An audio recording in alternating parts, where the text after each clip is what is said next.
Às vezes pode até não parecer, mas a gente vive no melhor tempo do mundo pra muitas coisas. Por mais caótico que o mundo ainda seja, para pra pensar. Tu não vai no médico com uma dor de cabeça e ele te recomenda uma lobotomia. Chega aí, chefe, deixa eu enfiar uma agulha no teu cérebro. Ou tu pode até odiar ir no dentista, mas pelo menos hoje em dia eu acho que nenhum deles fura o seu dente com 2 gravetos como se fosse acender uma fogueira. E hoje eu tô aqui pra falar exatamente disso. Práticas médicas do passado que em teoria eram pra te deixar melhor, só que acabavam fazendo o contrário. Então vamos começar com o básico aqui, que é a trepanação. E não, isso não tem nada a ver com eu abrir um OnlyFans. Trepanação é um ato bem antigo, mané, lá pra casa dos 1500 pra trás, onde era feito um procedimento que fazia um buraco no seu crânio pra tratar enxaquecas, distúrbios mentais ou pra afastar maus espíritos. De fato, mané, se eu fosse um espírito e eu visse um crânio assim, eu não ia querer possuir um insano desse. Tem essa ilustração aqui pra retratar como a trepanação era feita. E olha, mano,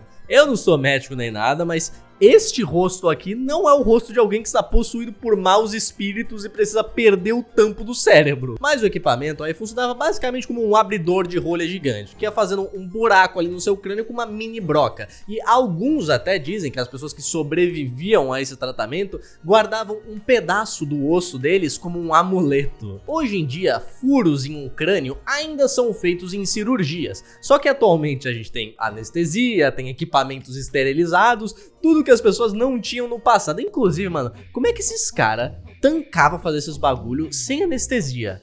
É bizarro, irmão. E aproveitando que a gente tá falando de trepanação, quero recomendar aqui pra vocês Homúnculos. É um mangá que fala sobre trepanação, mas não de um jeito tão realista assim, só que é bom, tá? Tem uns bagulho meio cabuloso ali no meio, mas o mangá é bom.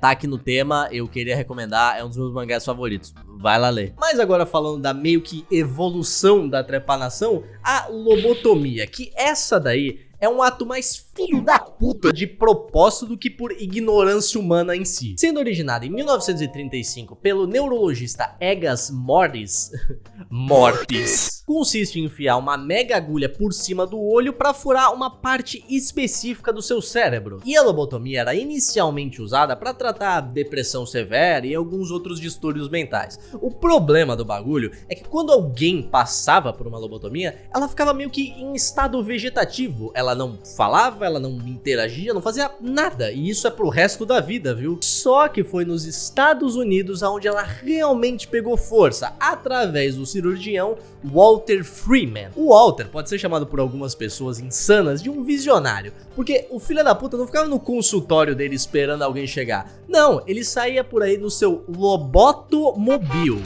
Exatamente, ele saía num carro distribuindo lobotomia pra quem tivesse interessado e tivesse o dinheiro também, né? Muita gente usou a lobotomia pra silenciar pessoas que tinham esquizofrenia, autismo ou alguma outra condição assim. Existiu até casos de mães levando seus filhos pra fazerem lobotomias só por eles serem mal criados. Irmão, você tá entendendo o que é isso? Primeiramente, agulha no olho, paia, mané, não recomendo. Segundo, que se a minha mãe, quando eu fosse criança, falasse que eu ia sofrer uma lobotomia se eu não calasse a boca, meu Deus, mané, eu ia virar um santo, porque que coisa assustadora era essa? Mas por sorte, a lobotomia veio a ser banida algum tempo depois, por motivos óbvios. Mas calma lá que eu ainda tenho muita bizarrice pra falar aqui pra vocês, como a técnica de remover o seu sangue pra curar doenças. Não, a gente é um carro, é só trocar o óleo. Sangria era o ato de retirar o sangue do corpo pra limpar as impurezas. Isso era feito de 2 métodos, ou com corte, simplesmente cortando e deixando você sangrar, ou com sanguessugas. Os 2 métodos podem causar infecções cabulosas, filhote. E meio que é isso, mano. Você sangra até ficar meio tonto pra equilibrar os fluidos do seu corpo ou pra curar doenças. Não, mano, é claro, faz total sentido. Quando eu estiver doente, a coisa que eu mais quero é um verme me chupando. A sangria, tecnicamente, é usada até hoje em doenças muito específicas ou em medicina alternativa. Pra você que não tá ligado, medicina alternativa é o que aquelas pessoas malucas fazem de ficar abrindo o cu em direção ao sol pensando que tá absorvendo mais vitamina D. Coitado do sol, tendo que ficar olhando uma porra dessa. Só que agora vamos falar de um bagulho que a rapaziada do passado, adorava ficar brincando, que é radiação. Brinquedos que continham urânio, tintas radioativas, a lista vai longe. Mas o que eu quero falar aqui agora é sobre os supositórios de rádio. Exatamente, senhoras e senhores, compre supositórios radioativos para enfiar no meio do seu cu. Vita Radium era um supositório que servia para curar sua impotência e melhorar sua memória. Meio curioso esses efeitos, né? Você fica de pau duro e não esquece depois. O supositório continha rádio, que é uma paradinha bem radioativa. Isso era muito popular lá pra época de 1920. E o rádio em si era usado em vários outros produtos, mas por sorte, muitos desses produtos não tinham radiação de verdade, só eram vendidos falando que tinha radiação pra, sei lá, pegar trouxa que achava que tava comprando radiação porque fazia bem pra saúde. O passado era uma época meio esquisita, né, mano? Imagina você comprar sua manteiga e descobrir que ela não veio com radiação e ficar, ah, droga, fui enganado, moleque. Só que calma lá que eu guardei o melhor pro final, que são